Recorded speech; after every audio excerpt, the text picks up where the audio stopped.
Coming Tuesday this March to ABC, Soul of a Nation. We're ready for this.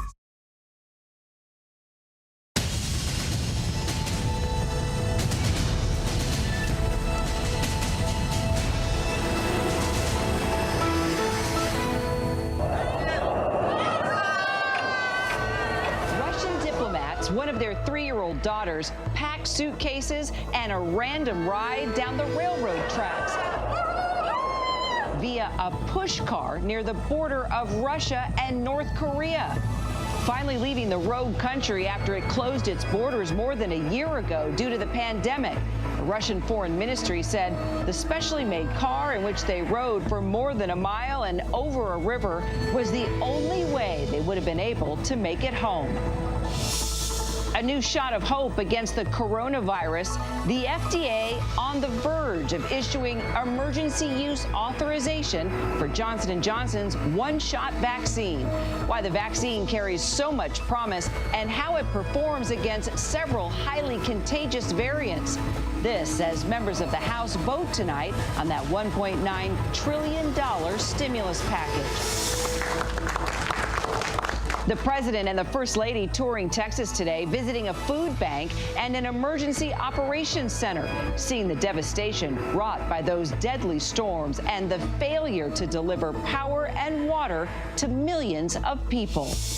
The disturbing attack on an Asian American man stabbed by a suspect who authorities say told police he didn't like the way his victim looked at him before allegedly plunging an 8-inch blade into his back. I wish I can say I'm just shocked, but I am not, sadly. I am beyond outraged. Police now investigating it as a hate crime. Beating addiction as a family. The congresswoman whose son spent a decade hiding his opioid addiction, discovering he was stealing from them to support his habit. Their lesson for all families facing addiction. All right, I was trying to get through this without crying.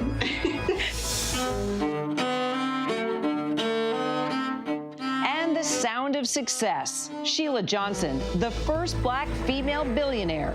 But don't define her by her wealth. Define her by her actions, shattering glass ceilings and paying it forward for the next generation. Is it harder to be a successful woman, or is it harder to be a successful black woman?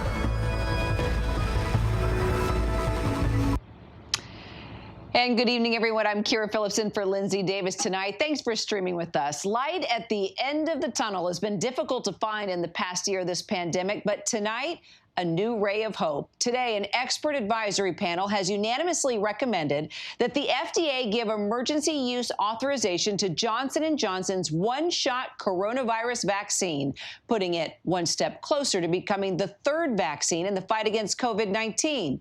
Now, once authorized, some 4 million doses of Johnson & Johnson's vaccine are expected to start shipping around the country as early as Monday. Just one shot is needed for full protection, making it easier to vaccinate even more Americans. But the nation remains in a race between vaccinations and the virus. And Dr. Anthony Fauci is warning that falling case numbers seem to have stalled and that the baseline of new infections remains stubbornly high. So could the Johnson & Johnson one-shot vaccine help change the trajectory? ABC's Whit Johnson starts us off tonight. Tonight, an imminent game changer in the fight against coronavirus. An FDA advisory panel voting unanimously to recommend Johnson & Johnson's one-shot vaccine. The majority voted yes. We do have a favorable vote. Clinical studies showing the vaccine provides strong protection, 85% effective against severe illness, 100% at preventing hospitalizations and deaths.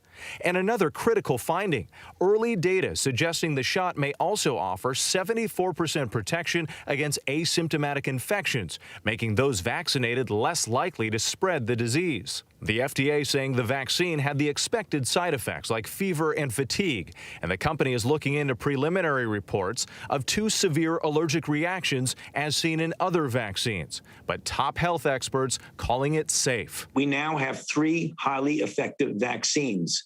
Importantly, each of them are very effective against severe disease, and virtually all of them say that you look at the data and it's clear that you get essentially no hospitalizations or deaths in any of. This is very, good news. And unlike the others, J&J was tested in communities with concerning variants and still performed well. The Johnson & Johnson vaccine is also easier to store at normal refrigerated temperatures. We need vaccines that are effective and well tolerated, and importantly, ones that are simple to deploy. Teams inside this lab near Baltimore have been working around the clock on the vaccine. Since September, that's really when the manufacturing started, our engineering runs, and we've been in constant production since. From plants in Louisville and Memphis, up to 4 million doses ready to ship out within days of getting the green light, and 100 million by the end of June.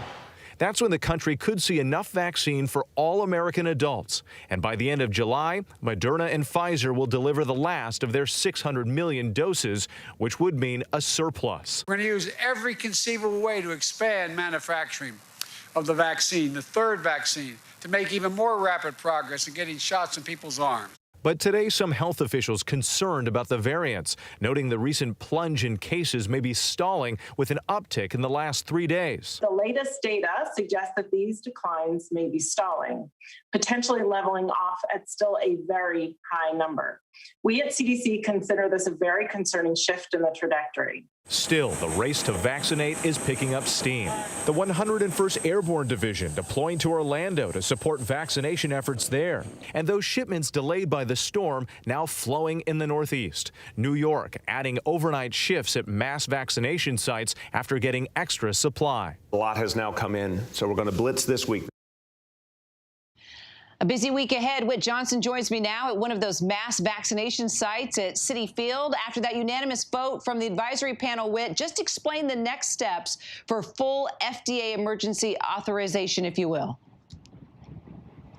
Kira, within the next 24 hours, we are expecting that final FDA authorization. And then Sunday, a CDC panel will meet to discuss prioritizing the deployment of this new vaccine. We do expect shipments to go out as early as Monday, with the potential of shots in arms by Tuesday.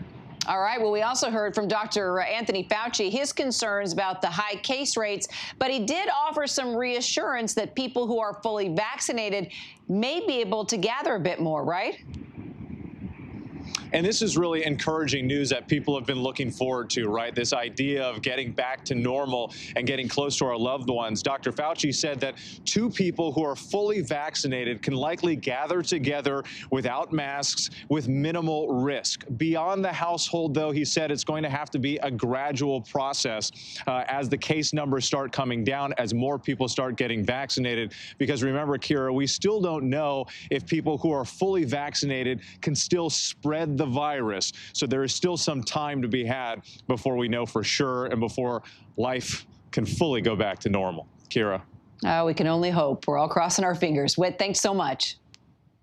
Now to Washington, where the House is moving forward on President Biden's nearly $2 trillion COVID relief bill, including those $1,400 checks to most Americans, as well as extended unemployment benefits. Let's bring in our congressional correspondent, Rachel Scott. Rachel, Speaker Pelosi held a press conference earlier today touting this bill and what it could deliver to Americans.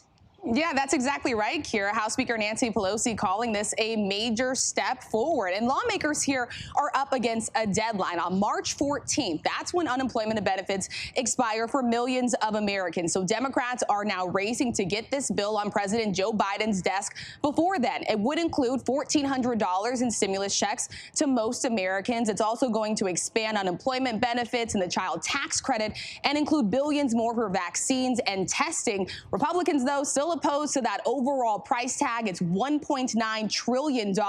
They want more targeted relief, Kira. Well, this House version also includes increasing the minimum wage to $15 an hour, a major Democratic priority. But explain why that won't move forward in this final relief bill when it gets to the Senate.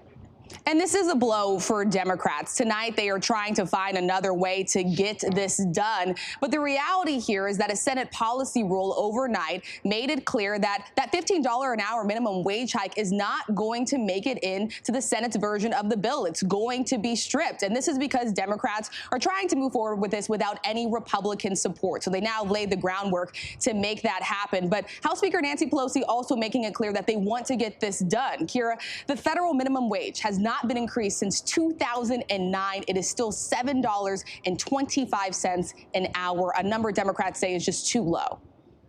Rachel Scott on the Hill for us. Rachel, thanks. Well, the Office of the Director of Intelligence released a report today directly implicating the Saudi Crown Prince in the 2018 murder of journalist Jamal Khashoggi. Now the White House is saying there will be accountability. ABC's Chief Global Affairs Correspondent Martha Raddatz brings us this report. He is the Crown Prince of Saudi Arabia, heir to the kingdom, a powerful ally that a U.S. intelligence report now accuses of approving the 2018 brutal murder of Saudi journalist Jamal Khashoggi in Istanbul. The previously classified assessment citing the direct involvement of a key advisor and members of Mohammed bin Salman's protective detail in the operation, and bin Salman's support for using violent measures to silence dissidents abroad. Officials saying it's highly unlikely that Saudi officials would have carried out such an operation without his authorization. The Biden administration saying what the Trump administration was not willing to say. In fact, President Trump defended the Crown Prince. Nobody so far has pointed directly a finger at the future king of Saudi Arabia. But the White House unveiling a Khashoggi policy, imposing visa restrictions on foreign officials believed to be directly involved in plots against dissidents, starting with 76 Saudis. The Treasury Department also sanctioning one former Saudi official, but not bin Salman himself. And we have Martha tonight with us from the nation's capital. Martha, there are dozens of Saudis facing bans and sanctions as the result of the murder of Jamal Khashoggi, but nothing against Saudi's Crown Prince Mohammed bin Salman. Nothing except that public rebuke here, and that concerns some on the Hill. The chairman of the Intelligence Committee, Adam Schiff, says bin Salman has blood on his hands, calling it a fundamental problem if you conclude he approved the kill, but only hold those people who followed the orders accountable. And by the way, Kira, the Saudis say the whole assessment is inaccurate. Also last night, we learned of President Biden's first military action since taking office, Martha. Those airstrikes in Syria on Iran-backed militia groups. What more can you tell us about those? Kira, there were two F-15 fighter jets targeting the compound of Iranian-backed militias near the Iraqi border. The airstrike was in retaliation for the rocket attacks against a coalition base in Erbil, Iraq, early last week, believed to be carried out by those same militias.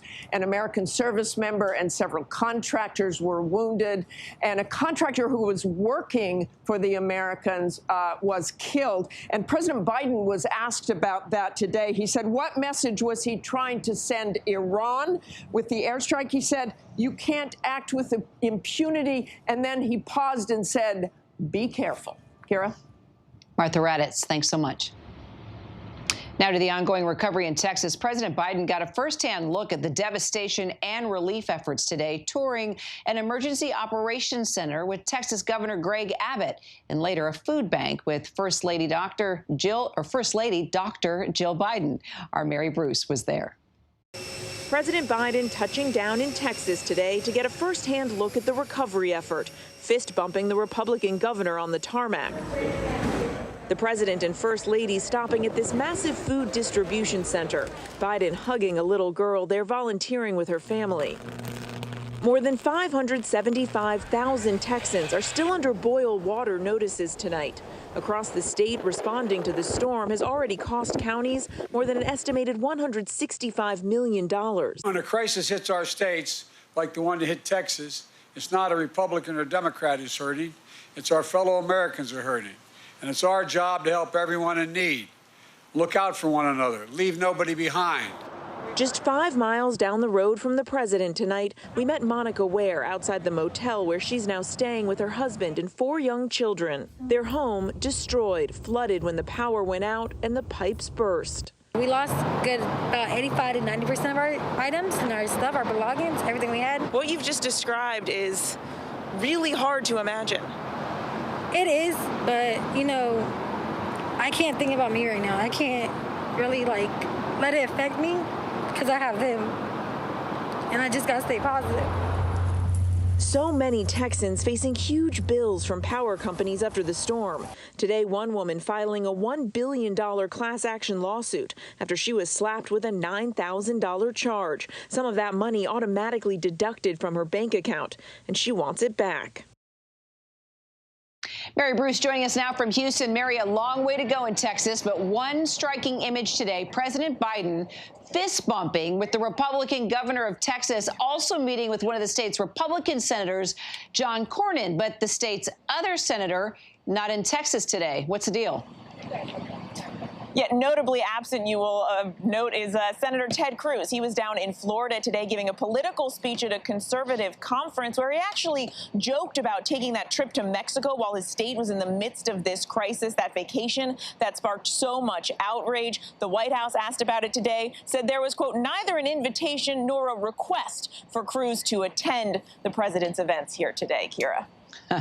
And Mary, this was Biden's first trip to a disaster zone as president. What else struck you that you saw today?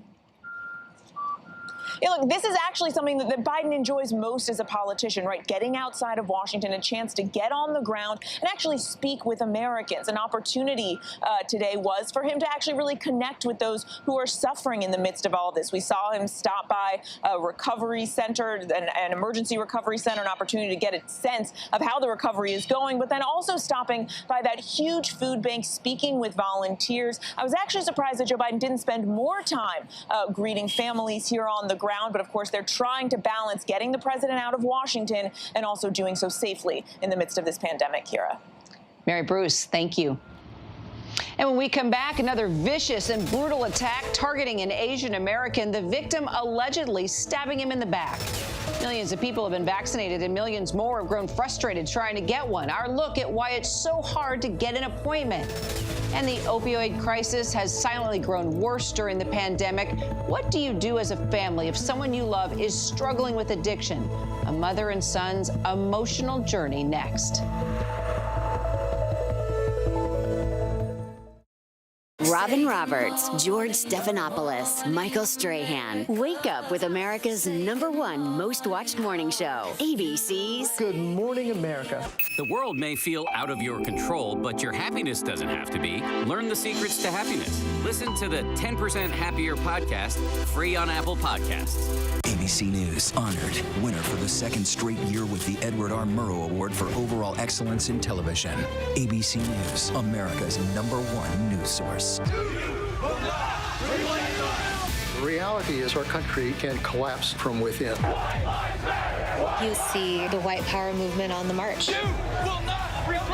Klansmen and neo-Nazis, skinheads, it's meant to incite war. From the KKK to Oklahoma City to Charlottesville, the new documentary event special. We just need to start talking about race. Homegrown hate, the war among us. This is a real wake-up call. Streaming now on ABC News Live.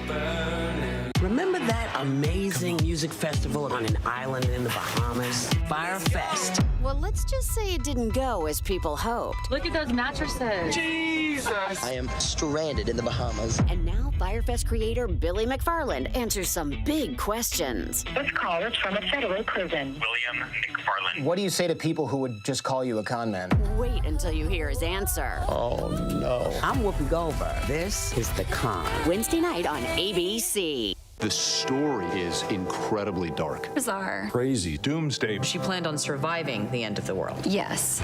This is the story. Dad, Lori, can you tell me where your kids are? That stunned a nation. Now, as police build their case, staggering new details, recorded conversations, interviews with family, and what helped lead the police to them. You saw some things on a computer? Yes. And what did you see? I saw The new 2020 event special, tonight at 9/8 Central on ABC. Now, when it matters most, the straightforward facts. ABC News is America's #1 news. #1 in the morning, #1 in the evening, with America's most watched newscast. #1 in late night versus the competition. The #1 news magazine on Friday nights. #1 in politics across this historic election versus the competition. The #1 daytime talk show. And #1 in streaming news. ABC News is America's #1 news. And welcome back. While the country has been focused on the COVID pandemic, another crisis that has also gotten worse is opioid addiction. This month, the National Institute on Drug Abuse released a study saying that opioid overdoses increased 29% last year. Joining me now are two people who know firsthand the struggles of that crisis, Pennsylvania Congresswoman Madeleine Dean and her son, Harry Cunan, who together penned a book titled Under Our Roof, A Son's Battle with Recovery, a Mother's Battle for Her Son. Thank you both so much for being with me here tonight. Thank you for having us, Kira. Harry, I want to start with you. I have to say, I started reading it last night. It was hard to put down. And you write about the fact that you had this upbringing that you described as the American dream, that you were loved fiercely, you were cared for fiercely. So, of course, as a mom, I'm wondering what led to drugs if you were living in a household that was so filled with love? That's something we wanted to share through our writing and our experience is that, it's not necessarily always something that you can pinpoint that causes it. If we look at substance use disorder as a disease, then I think it allows us to take the focus off of why this is happening, because as I wrote about, my upbringing was, I think I wrote picture perfect. There was nothing more that I could have asked for from my childhood, but I still found myself here. So I think if we focus on this as a disease and a treatable disease and look at the solutions rather than the why, it'll help us really be able to move forward and hopefully help a lot more people. Well, let me ask you this, because you also wrote in the book that you were sheltered from challenges. I thought that was interesting. During your upbringing, you mentioned that your parents were there to always protect you. And look, I'm that way as well. But in your case, do you think that this was detrimental? I'm not sure. And I know that, I have young kids now, and I will likely try to protect and shelter them from anything I possibly can. With a substance use disorder, so much of it starts with things that seem innocent, seem relatively normal, whether it's drinking in high school or something small, and it really snowballs from there. So whether I had been, sheltered from it, it was something that had impacted our extended family and was there. Wasn't the first time we had seen it. But at the same time, I think we need within our households to have more open dialogue about what this really looks like and remind people that the disease itself doesn't discriminate no matter what your upbringing is. Representative Dean, mom to mom here, knowing what you know now about Harry's struggle with drugs, would you have parented any differently? Well, what was interesting? We wrote this book separately. We created an outline together, and then you can see we use alternating voices. We wrote separately. I didn't want to have my memories of our struggle and then his recovery and long-term recovery colored by what he had gone through. I have to tell you, Kira, in the reading of the book, it broke my heart to learn how, as a young child, he was so full of fears. You would never have seen that if you met Harry when he was 6, 7, 8, 9. He was this fearless little boy. So I don't know what I would have done differently. I literally don't know. And Harry battled with his drug addiction for such a long time. You both talk about that. And I'm curious, Representative Dean, when you and your husband finally discovered how bad this was, that this was happening under your roof, the title of your book, how did you handle it? Well, you can see through our writing that I was at Harry and Harry was at me for years. We pinned it down finally and discovered that he was stealing money from us. I literally went to pay a bill, went to our bank account and recognized that our bank account had been nearly drained. Figured out that it was he who was stealing. And so what we did was we sat him down. And I had been told you're going to need an interventionist, and sometimes you do, but we sat him down and said, Harry, we know it's drugs. Are you ready to get help? And for the first time in 10 years, Harry didn't have a fanciful story to tell, and he said yes. Wow. And Harry, what led to that? Why all of a sudden, after so many years of lying to your parents, did you decide that that was the moment that you had to be transparent and you had to you had to give your heart and soul to your parents and to getting help? For me, it was just that. It was the process, the years of just the way that I felt, hating myself for so many years. One of the big turning points in my story was when I was 21, I had a child, and I had believed that that was going to be the thing that was going to pull me out of this, that the love for my daughter was going to save me and stop my active addiction. And I quickly found out that that wasn't enough. And I know you guys wrote another book too, titled You Are Always Loved. And this book is for children of addicts. It's obvious why this is so important. Harry, what did this book mean to you as a parent now? This book is so important to me. You Are Always Loved really is something that, even going through this process, I have a 9-year-old daughter, Aubrey, I have a 1-year-old son, Sawyer, and I have a third on the way. And being someone in, now long-term recovery, it's still not always easy to have those conversations with our kids and talk about it.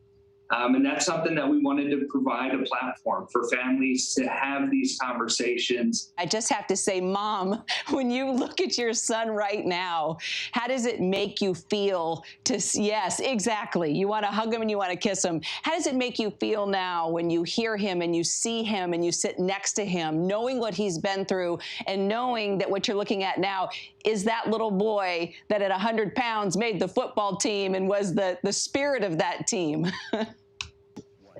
It's just joyful, utterly joyful.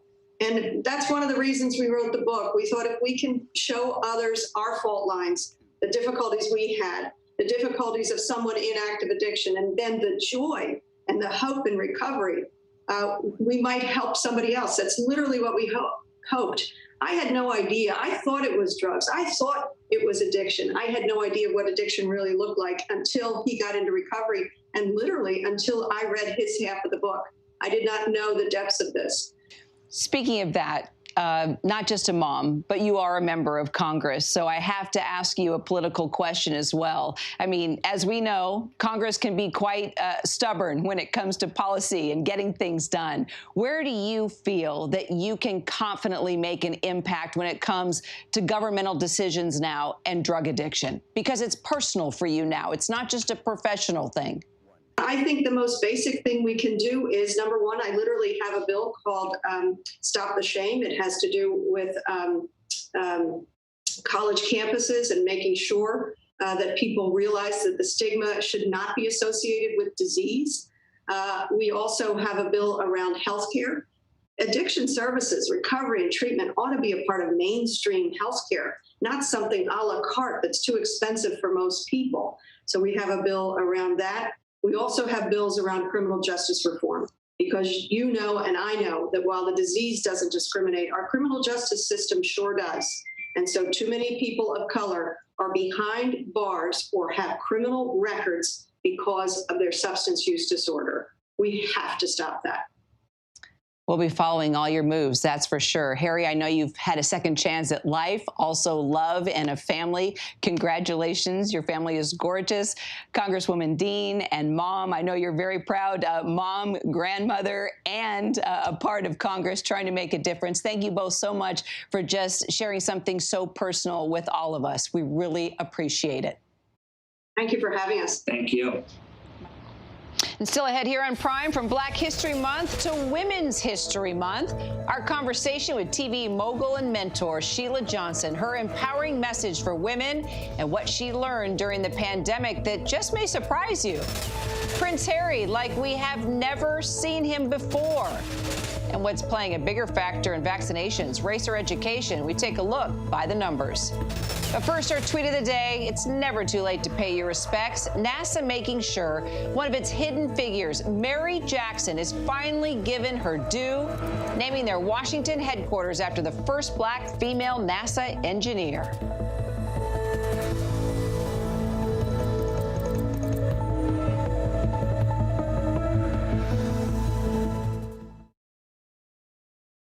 I know what happened, and I'm not guilty. Why the fascination with criminal trials?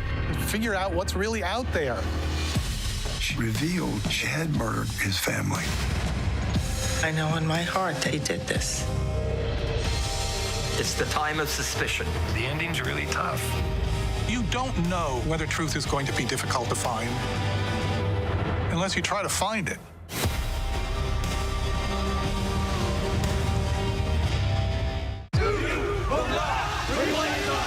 The reality is our country can collapse from within. You see the white power movement on the march. Klansmen and neo-Nazis, skinheads, it's meant to incite war. From the KKK to Oklahoma City to Charlottesville, the new documentary event special. We just need to start talking about race. Homegrown hate, the war among us. This is a real wake-up call. Streaming now on ABC News Live. Soul of a Nation. In 4 days, we think America's finally ready for this. Revolutionary. A show by Black people for all people about the Black experience in America. Unapologetic, uplifting, Unfiltered. Breath of fresh air. so much humor, and there will be music.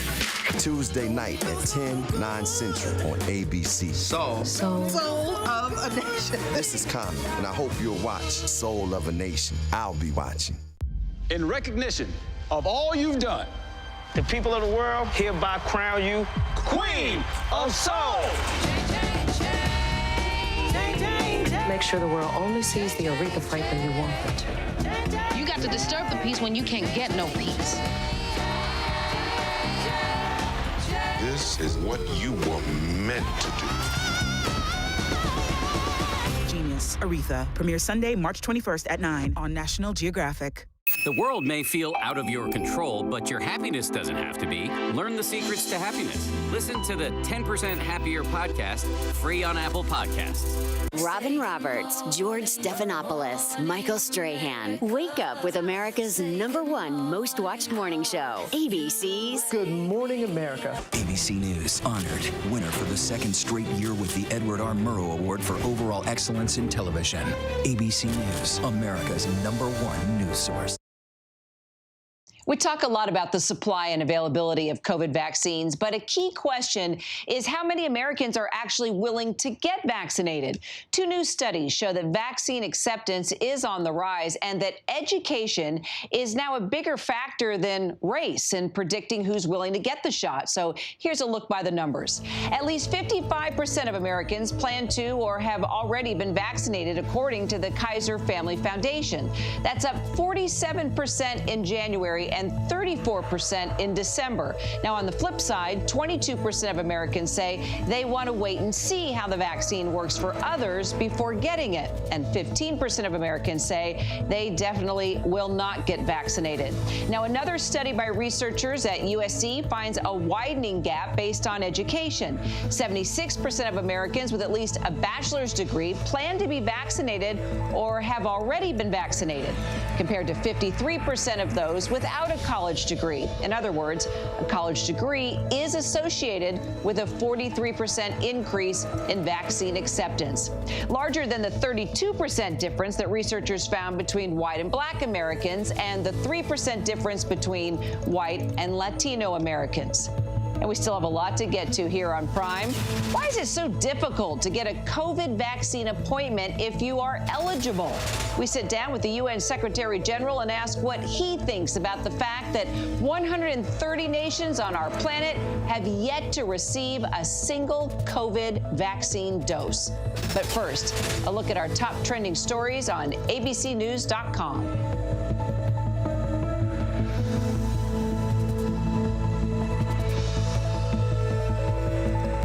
Now, a message from Jennifer Garner. Okay, to all the parents out there, what if you had to say yes to everything, and we mean everything, your kids ask for 24 hours straight? Could you do it? GMA wants you to take the Yes Day Challenge. Don't say this to your kids. No. Instead, say... Just say yes. Post your pictures or videos to #GMA Yes Day. And you might just see it right here on GMA. Say yes to Good Morning America. Sponsored by Netflix. Remember that amazing music festival on an island in the Bahamas? Fire Fest. Well, let's just say it didn't go as people hoped. Look at those mattresses. Jesus! I am stranded in the Bahamas. And now Firefest creator Billy McFarland answers some big questions. This call is from a federal prison. William McFarland. What do you say to people who would just call you a con man? Wait until you hear his answer. Oh, no. I'm Whoopi Goldberg. This is The Con. Wednesday night on ABC. The world may feel out of your control, but your happiness doesn't have to be. Learn the secrets to happiness. Listen to the 10% Happier podcast, free on Apple Podcasts. ABC News honored winner for the second straight year with the Edward R. Murrow Award for Overall Excellence in Television. ABC News, America's #1 news source. This is GMA3, what you need to know. GMA3. A third hour of Good Morning America in the afternoon. It's all about you. Lunchtime on ABC. The reality is our country can collapse from within. You see the white power movement on the march. Klansmen and neo-Nazis, skinheads, it's meant to incite war. From the KKK to Oklahoma City to Charlottesville, the new documentary event special. We just need to start talking about race. Homegrown hate, the war among us. This is a real wake-up call. Streaming now on ABC News Live. Friday nights, 9/8 Central. True crime, cinematic, real-life drama, stunning, the unthinkable. Follow the clues. The Hunt. True crime. 2020. Friday nights, 9/8 Central on ABC.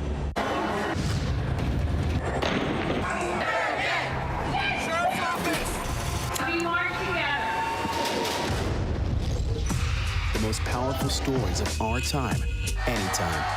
Nightline.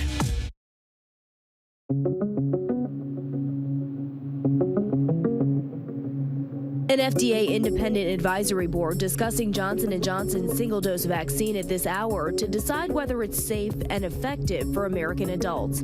From there, the official green light from the FDA could come as early as tonight, and 3 to 4 million doses could be sent out Monday with shots in arms, possibly by Tuesday. If the FDA approves the use of this new vaccine, we have a plan to roll it out as quickly as Johnson & Johnson can make it. Johnson & Johnson expects to produce 100 million single-dose vaccines covering 100 million people. Now that it's going to be only one shot, we're going to be able to vaccinate more people by the end of June.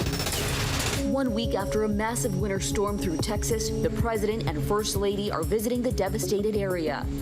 Biden's first stop was the Harris County Emergency Operations Center in Houston, where he heard what officials and citizens endured during the height of those storms. You're saving people's lives, and as my mother would say, sure, you're doing God's work, too. You're doing God's work. Thank you. That winter blast battered Texas and other southern states. We will be true partners to help you recover and rebuild. A new declassified report from U.S. intelligence finds Saudi's crown prince likely approved the murder of journalist Jamal Khashoggi. The previously classified assessment citing the direct involvement of a key advisor and members of Mohammed bin Salman's protective detail in the operation. Bachelor finalist Rachel Kirkconnell speaking out for the first time. There are things out there that completely validate your opinions and your anger towards me. Posting to her 440,000 plus Instagram followers to apologize and address those racist posts that resurfaced last month. I just hope I can earn your forgiveness and your grace through my future actions. This comes following weeks of scrutiny after posts surfaced of her liking posts with the Confederate flag and posing at an antebellum-themed party in 2018. Now, Kirkconnell, who has since called her past behavior ignorant and racist, is rejecting support from anyone defending her. The NYPD arresting this 23-year-old Brooklyn man after this brutal knife attack Thursday night in New York City's Chinatown. Police say the 36-year-old victim, seen here in security camera video now being reviewed by police, was walking alone when Salman Muflihi allegedly stabs him in the back with this 8-inch knife. Authorities say Muflihi then ran to a security guard and confessed to the stabbing, yelling, "I just stabbed someone. Where are the police at?" This is thoroughly unacceptable, and we will not stand for it. We will fight it. Prince Harry speaking candidly for the first time about his decision to step away from royal duties. It was a really difficult environment, as I think a lot of people saw. We all know what the British press can be like, and it was destroying my mental health. I was like, this is toxic. The interview, appearing on The Late Late Show with fellow Brit James Corden, showing the Duke of Sussex like we've never seen him before. Even rapping about another famous West Coast prince. Now, this is a story all about how my life got flipped, turned upside down. And sharing details about life now with Meghan and baby Archie. My son is now just over a year and a half. He is hysterical. He's got the most amazing personality. He's already putting 3-4 words together. He's already singing songs. What was his first word? Crocodile. And now to the struggles to get the potentially life-saving COVID-19 vaccine. Those who need it most, like seniors, are finding the system particularly tough to navigate. ABC's Karen Travers takes a closer look. For years, the hottest ticket in the U.S. was the Broadway smash hit Hamilton. That theater now closed due to the COVID-19 pandemic, but now there's a similar frenzy to score another hot ticket, a COVID-19 vaccine appointment. Called the 211 number and was on hold for an hour and a half. Everyone said, even if you call me at 3 o'clock in the morning, I'll be there in my pajamas. I tried 40 times. And I finally got an appointment. There's no one-stop shop for Americans to sign up for a vaccine appointment. The Trump administration left it up to states to determine who gets vaccinated first and how people signed up for shots. So every state manages its own system. Within states, counties are running vaccine sites. I worked hard to try to get this appointment. In some places, you can get a jab at a pharmacy, a convention center, even a baseball stadium. So Americans are signing up at multiple sites, hedging their bets and hoping something works out. We registered him in a couple of places, but we have not been lucky to get the vaccine until now. The vaccine system is not tailored to those most in need: senior citizens, low-income Americans, people of color. Tiffany Nicole Johnson serves on her neighborhood council in Washington, D.C. She's spending hours helping her elderly neighbors navigate the city's vaccine sign-up. They call the telephone number is not working. They don't know how to use the internet system. We're dealing with some individuals who might not even have a cell phone. Johnson has stocked the free library on her lawn with flyers about how to get a vaccine. This information is for our UMC, how they can schedule an appointment. She's also going door to door and volunteering to do the legwork herself. So I'm literally typing on 2 computers simultaneously to try and get them. John Nesbitt set up a command station in his Florida home. So every morning I would get into my office about 5:30 in the morning, turn on all my computers. I have 3 computers working, and just wait. And I said to a friend, it's like going into the ocean with a small hook with no bait, fishing. And it just became ridiculous. After weeks of frustration and striking out, John, age 72 and asthmatic, enlisted reinforcements, getting his son in California and his daughter in Washington, D.C. online with him. So we had 5 computers now looking for vaccines for my wife and myself. Nesbitt says now that he's figured out how to navigate the process and has one of his doses, he's helping others. One guy I know doesn't even have a computer. He has a flip phone, so how's he ever going to do anything? Dennis Ryan of Chicago tells us he's also using a buddy system. I had a couple of friends who said, well, call this place, call that place. And I did, and I didn't have any success. And then when I told somebody I got one, they said, well, what do you do? Dennis also had help from his daughter Deirdre, a teacher in Chicago who spent hours trying to set up appointments for her parents. First to sign up, and when I put my zip code in on the 24th, they said that I wasn't eligible because I had a city zip code and they were only taking the suburban ones. There's a Reddit thread somewhere where there was a link and I tried the Reddit thread and that one didn't work. And then I got another text message from a friend about Loyola hospitals having some available, and she was able to get one. Many younger Americans are putting their tech skills to good use, trying to set up appointments for parents, grandparents, and friends struggling to navigate this patchwork system. I've got my cousin text thread of trying to get it for all of our parents has just been crazy, and we have all of that, going back and forth and saying, try this, try this, try this.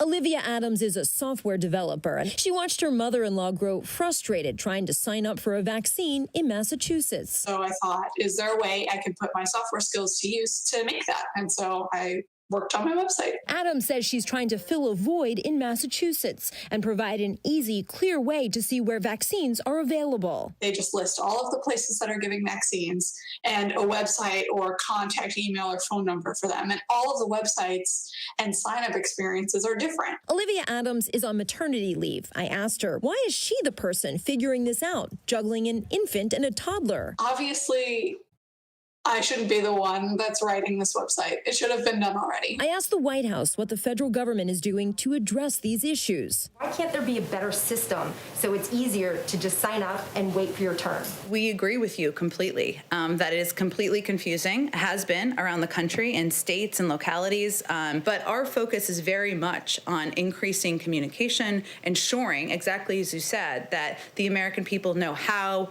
when they can get their vaccine. And we fully agree. There's been a lack of communication, confusion, and we are trying to work out of that hole. Public health experts say more needs to be done to make sure the people who need to get the vaccine first are actually getting it. Simplifying it.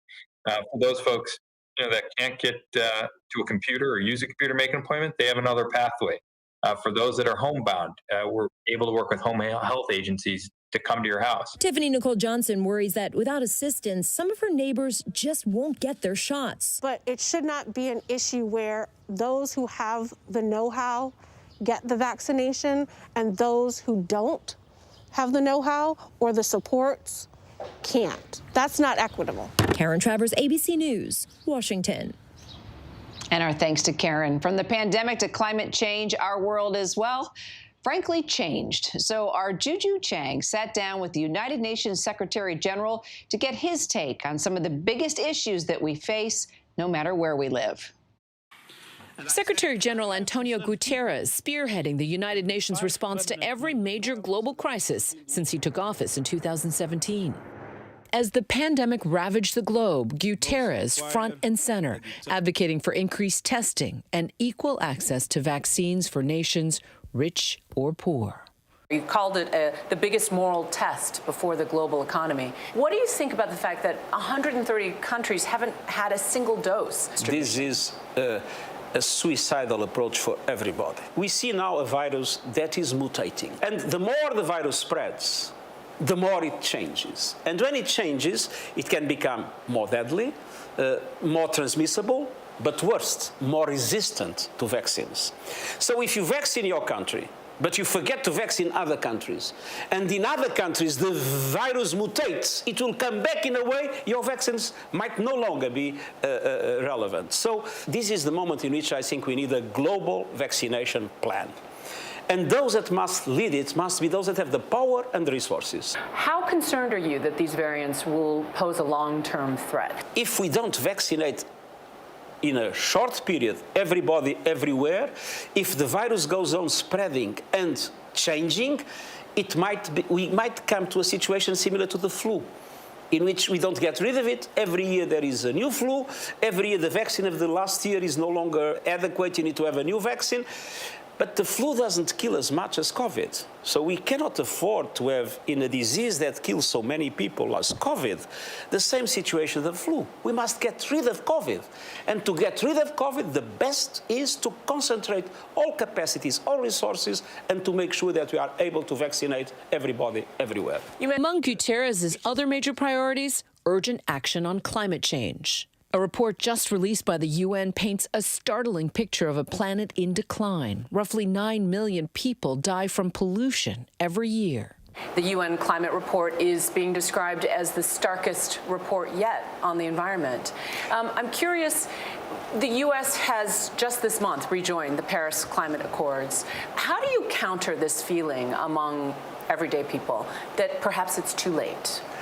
Well, it's not too late. On the contrary, we are on time, but we need to do it quickly. And some people say, look, I mean, there is so much cold temperature in Texas, so probably there is no global warming. The worst in climate change is not only the warming, is that everything is becoming more extreme. Hurricanes, snowstorms, heat waves, everything is more extreme. And if it's not too late, what are the most effective policies you see going forward? I see the technology on our side. I mean, today it's cheaper to produce energy based on renewable renewables than based on coal or on other fossil fuels. But of course, we need to do this transition with justice. Some industries will disappear, but we need to take care of the people that are involved in those industries. So let's promote the green economy, but let's support those that are losing with the fact that the old brown economy is phasing out.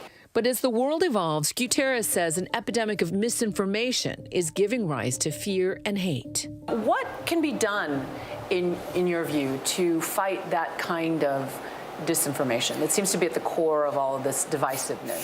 First of all, truth. And I think the media has a key role to play. We need to reestablish our strong global commitment to truth, to use truth as the basis for trust. And the problem of today's world is the lack of trust. And the lack of trust between people and government, the lack of trust between countries, the lack of trust between institutions, and this lack of trust is undermining our capacity to prevent conflicts, our capacity to solve conflicts, our capacity to deal with the COVID, or our capacity to be able to face the threat of climate change. And our thanks to Juju for that.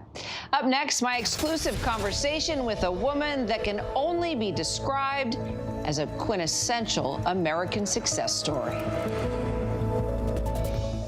Now, when it matters most, the straightforward facts. ABC News is America's #1 news. #1 in the morning, #1 in the evening, with America's most watched newscast. #1 in late night versus the competition. The #1 news magazine on Friday nights. #1 in politics across this historic election versus the competition. The #1 daytime talk show. And #1 in streaming news. ABC News is America's #1 news. Nation. America, get ready for this. All the pain, all the joy. A show by Black people for all people about the Black experience in America. It's time to go there. And there will be music. Coming Tuesday this March to ABC. Soul of a Nation. Soul of a Nation. Soul of a Nation. We're ready for this. The story is incredibly dark. Bizarre. Crazy. Doomsday. She planned on surviving the end of the world. Yes. This is the story. Chad, Lori, can you tell me where your kids are? That stunned a nation. Now, as police build their case, staggering new details, recorded conversations, interviews with family, and what helped lead the police to them. You saw some things on a computer? Yes. And what did you see? I saw... The new 2020 event special, tonight at 9/8 Central on ABC. Admit it. These days, what you need to know seems to change just about every day. What is it that you really want to know, need to know? To help you not just get through your day, but to make the most of it. Feel smarter. Feel better. Feel happier. Well, how about a third hour of Good Morning America in the afternoon? GMA 3, what you need to know. Lunchtime at 1 Eastern, 12 Central and Pacific on ABC. It's all about you. The reality is our country can collapse from within. You see the white power movement on the march. Klansmen and neo-Nazis, skinheads, it's meant to incite war. From the KKK to Oklahoma City to Charlottesville, the new documentary event special. We just need to start talking about race. Homegrown hate, the war among us. This is a real wake-up call. Streaming now on ABC News Live. Finally tonight, as we celebrate the final days of Black History Month this weekend, a reminder that history is still being made right now by some pretty incredible people, and that includes Miss Sheila Johnson. She's a powerhouse in business and media and has spent decades making the boys sweat. But don't define her by her wealth. What means the most to this trailblazer is making sure she's paying it forward. This is what taking risks feels like, sounds like, because Sheila Johnson has been a risk taker all her life. So it shouldn't be a surprise that she just learned how to play the cello during COVID. What is it about music that contributes to the success of a human being. When you're sitting in an orchestra or playing with a string quartet, you have to watch. You have to listen. I can read people's faces. I can tell whether they're lying to me or whether they're telling me the truth or they're just playing with me. A fearless focus that led this University of Illinois music major and teacher to quite a fortune. Co-founding Black Entertainment Television in 1980, soon to become the first Black woman billionaire after its sale. Profits that have now become passion projects, managing, operating, and investing in people, communities, and culture that emboldens her brand. Salamander Hotels and Resorts. Why did you pick the word salamander? It's the only animal that can walk through fire and still come out alive. A walk that started when Sheila's dad enrolled her in an all-white school during segregation, her light skin keeping her under the racist radar. A covert resilience that eventually led her here to Middleburg, Virginia, a town built by slaves hundreds of years ago, and a bold business deal that would define her destiny here. I remember coming into town every day, and I noticed a gun shop with a Confederate flag in the window. It distressed me so much. I then called my lawyer, and I said, there's this building, I gave him the address. And I said, let's see if I can buy it. And I ended up buying the building. Flag comes down, I turn it into a market. From integrating and influencing the boardroom, to the big boys, to the owner's box, Sheila is also the only Black woman to hold a stake in 3 pro sports teams. I can be in a suite, and there's all these white males up there, and I'm listening to them. They have been out on yachts together. They have played golf together. And I remember one time there was another deal going down in that box. And I went over to and I heard them say Michael Jordan's name. I'm like, whoa. How many females do you have invested in this? And they go, well, no. I said, I'm investing. Well, we've closed it. I said, no, you're going to open it back up. And I became an investor. From a man's world to mentor, Johnson hasn't just invested in sports, she's invested in women. How did it make you feel to see your players protesting for social justice? When I saw them come out on the court and turn around with the bullet holes in the back of their shirts, I said, I can't believe they're doing this. Boy, are they brave. That was my first thought. The second thought was, I'm like, you go. You go, girls. You are really making a statement here. And then that's when I got goosebumps. Fearlessness, firsts, the Sheila Johnson gifts that keep on giving. You grew up in the same apartment building in Detroit as Rosa Parks. That is true. And then you have Sheila Johnson giving you a front row seat to an opportunity. Absolutely anything is possible. Like giving 50 women and men of color a full ride to Harvard. Kimberly Dowdell is a Sheila Johnson Fellow and now one of only 500 Black women architects in the country. Sheila's mantra, you invest in the person, they invest in the world. What Mama J represents is the fact that Black women are excellent and can be excellent and can change the perception of what it is to be a Black woman. They are now running for office. They are now doctors in different hospitals. I have one young lady who's now clerking for Supreme Court Justice Sonia Sotomayor. It's a mouthful. I have another young man who was homeless. He's now working for Samsung. I mean, they're all so successful, and I'm so proud of them. Mentorship, easy. Being a mom? How do you raise humble, hardworking kids when you're wealthy? You learn to say no. Have you been okay with the no's? The nose have definitely made me a better person. And like his mom, an adventurous entrepreneur. Brett Johnson is one of the youngest Black luxury menswear designers globally. I mean, my mom always talks about, Brett, you have to have thick skin to the nth degree, but use that as fuel, use that as motivation to keep pushing forward. Is it harder to be a successful woman, or is it harder to be a successful Black woman? People always say, you know, you're a very successful Black woman, but I see myself as a woman. You can pin any label on me, whatever. They call me a light-skinned Black woman or whatever they want to do. I just find I'm a woman. And a woman who had a mother that always said, you should never lose your power. Which brings us back to conquering the cello. How sweet the sound. And thanks again to Sheila Johnson for all your time. Well, before we go tonight, the image of the day, a reunion 15 years in the making, all thanks to a microchip. That man, Charles Benzra, adopted this cat named Brandy, but one day he left her outside and she never came home.